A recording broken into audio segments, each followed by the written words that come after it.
Why should we attend the funeral of someone who has nothing to do with us in the first place? Pardon me?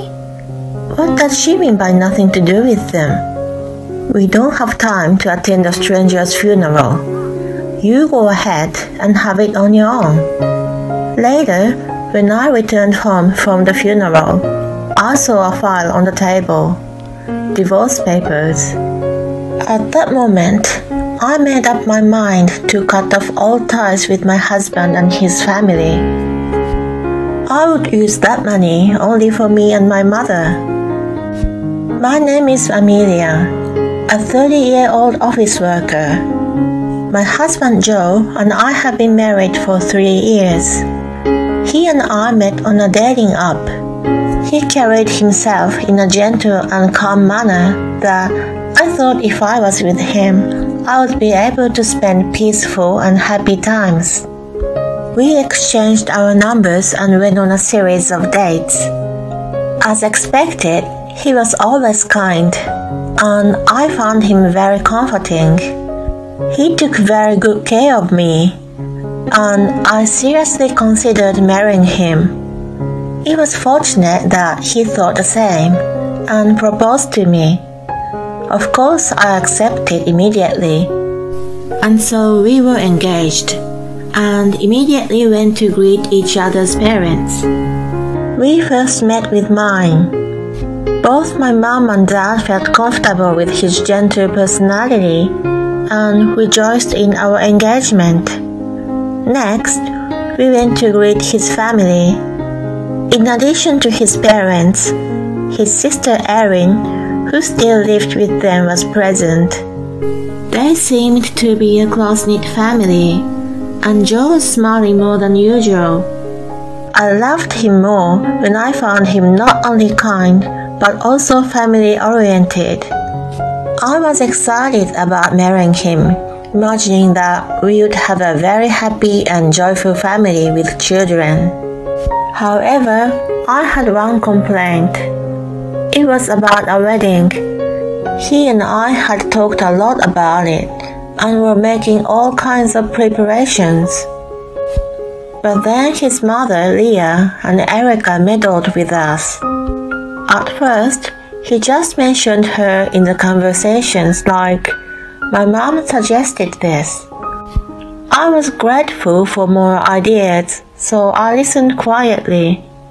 Leah gradually began to interject a lot of suggestions, and by the time I realized, she was an active member of my wedding preparation.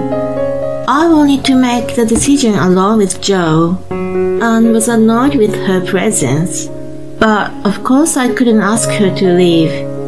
I had no choice but to keep quiet and accept her.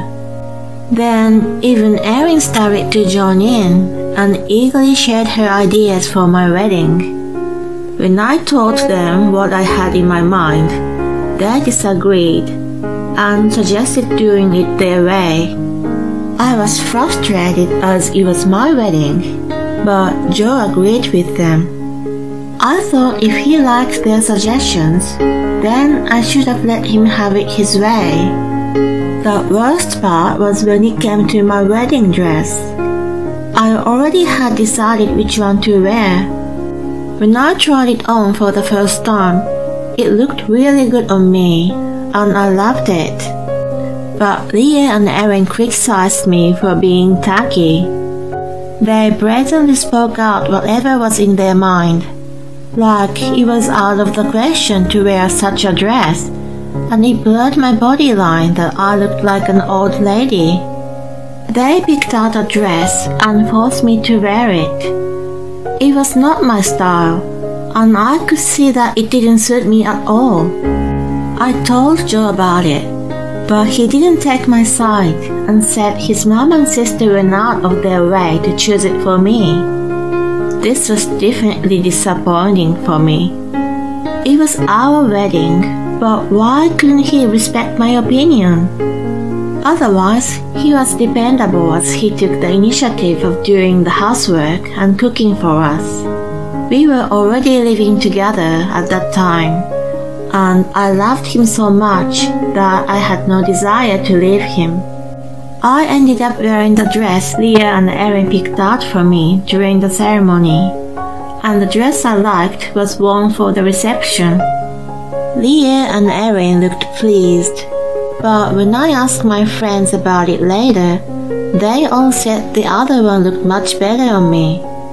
My close friends even thought it was odd that I chose something out of my usual taste. My memories of the wedding were both good and bittersweet. It was also the event that made me distrust my in-laws. After that, I was very careful in my dealing with them. As a result, my relationship with them wasn't bad after 3 years of marriage. But then there was an incident that changed everything. It all started when my dad became seriously ill and required nursing at home. I went to my parents' house in between my work to help my mom take care of him. Joe was understanding and didn't argue about me spending my time away from home and did the housework by himself. On the contrary, he even drove me there when he had time. Days went by and Christmas arrived. It was when I offended my in-laws. I took my leave from work earlier and had been staying at my parents' house to help my dad, who had limited mobility. I helped my mom decorate the house and prepare Christmas dinner. The three of us spent the holiday together. In fact, the doctor told me that my dad's condition wasn't good, and I didn't know how much longer I had with him. I wanted to have as much time as possible with my dad and mom. That seemed to have angered my in-laws. When I was having a relaxed family time, I received a call from Joe. "Hello, Hen. What's going on?" "Oh, sweetheart, can you come over here right away?" "Why? What's wrong?" "My mom and dad are mad that you're not joining us." "But I told you that I wanted to spend time with my parents this year. Didn't you tell them that?" "Of course I told them, but they don't agree. My mom says a wife should visit her husband's parents on Christmas Day. My relatives are waiting for you too." I was speechless. He understood my dad's condition better than anyone in my laws, yet he was letting them manipulate the situation. "I'm sorry, but I've decided to spend this year with my own parents. I can't join you guys," I said with a firm voice. He cowardly said, "Don't say that." He couldn't stand on his own feet against his parents and pleaded with me to make it happen. My in-laws were very healthy, and if Erica and other relatives are celebrating together, I didn't see what the big deal of me missing. In light of all this, I wanted to celebrate with my parents that year. This incident caused my relationship with my in-laws to deteriorate. Later on, I visited them with a box of sweets to apologize, but I was met by their blatantly cold demeanor upon my arrival. "Oh my, you come too late. What are you doing here?" I just came for the holiday greeting. Here's a box of sweets." Leah took the package and snarled, "I don't need your greeting." She seemed to be quite upset, so I apologized for missing the celebration. "I'm sure you've heard of Joe. My father is very ill, and I don't know how much longer he lives, so I wanted to spend this Christmas with him. I hope you understand." My in-laws gave me cold stares, crossing their arms. "You don't really care about us anyway, do you?" Leah blurted with spite. "No way, that's not true." "Well then, show us your sincerity. Show us how much you care." "Sincerity?" "That's right. First of all, go and buy the sweets we like. Not these randomly selected ones." With that, she threw the present I gave her into the trash. I was stunned. What a terrible action on her part. I looked at Joe, who had an awkward expression. Erin spoke up. "I'd like to try Angela's tarts." It was an expensive patisserie. They had a luxurious price tag for little tarts. My father-in-law followed her. "Then I'll have some pumpkin pie from John's Country Kitchen." It was another fancy pie factory. Finally, Leah said, "I want chocolates from Valerie's." They were as expensive as the tarts Erin asked for. Moreover, the shops mentioned were located slightly apart from each other. It would have been very difficult to fulfill all their wishes at once. "Can I get one of them today?" They gave me the same cold stare that they had given me earlier. The next one to speak up was my husband. "Of course not. You'll have to get them all." I felt great dismay toward him. As one would expect with such an unreasonable request, Joe of all people would have been on my side. Moreover, on the way to his parents' house, he said, "I'll do my best to repair the damage between you and my family." We were there, and he immediately took their side. I got into the car feeling frustrated with him, and hurried to buy the things they requested. When I came back, I was questioned why I took so long, and was called useless for being late. They were all popular shops, and I had to wait in line. Also, none of them were close to each other, so it was no wonder it took so long. I didn't understand why I was being scolded. Since then, they regularly called me to their house and used me like a servant. "You said you would take care of us, so of course you would do this much, right?" They made me do housework, cook, and help with the grocery shopping, to name a few. They really made me do a lot of things for them. When I reached my limit, I told them that I was fed up with being treated so unreasonably, and refused to visit them. No matter how much I tried to satisfy them, their attitude toward me didn't improve. On the contrary, it was getting worse. Besides, it was hard for me to take care of both my dad and in-laws. So I decided to just go to my parents' house. Joe blamed me for not obeying his family, but I had more than enough with him.